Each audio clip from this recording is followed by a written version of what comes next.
Hi mga bebe, so pag-uusapan natin ngayon yung mga skins ng Ducati. Engines rolling and ready to go. Featuring Irithel and Benedetta.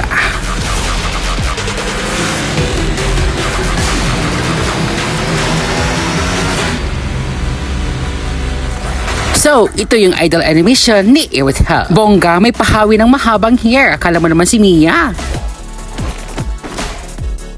So, come on and let's go! At i-check natin yung kanyang effects sa battlefield. Burn rubber.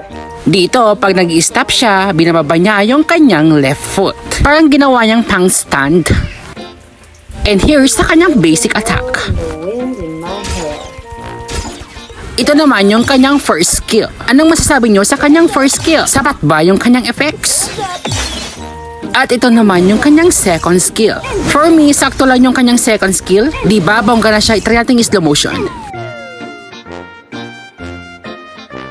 Ang ganda ng mga waves niya. So let's go naman sa kanyang ultimate. I-try natin i-slow motion yung kanyang ultimate. Ayan, tapos na tayo kay Irithel at isunod naman natin ngayon itong si Benedetta. Ang astig ng kanyang idol animation. Ang bongga naman ni Benedetta.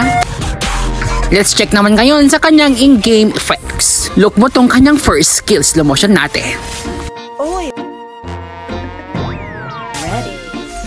Let's go naman sa kanyang second skill.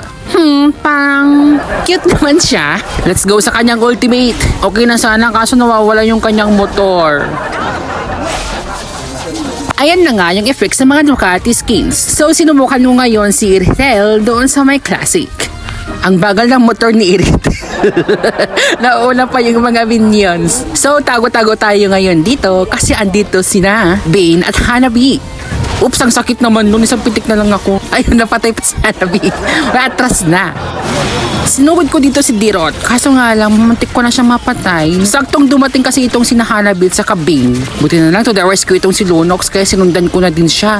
Ayun, napatay si Hanabi. Ano ba yan na agaw? So si Bane na nga lang. 1 point. Andito ka naman Dirot. Sige, nakamotor ako. Mahabol kita. Yun nga lang, natalo kami.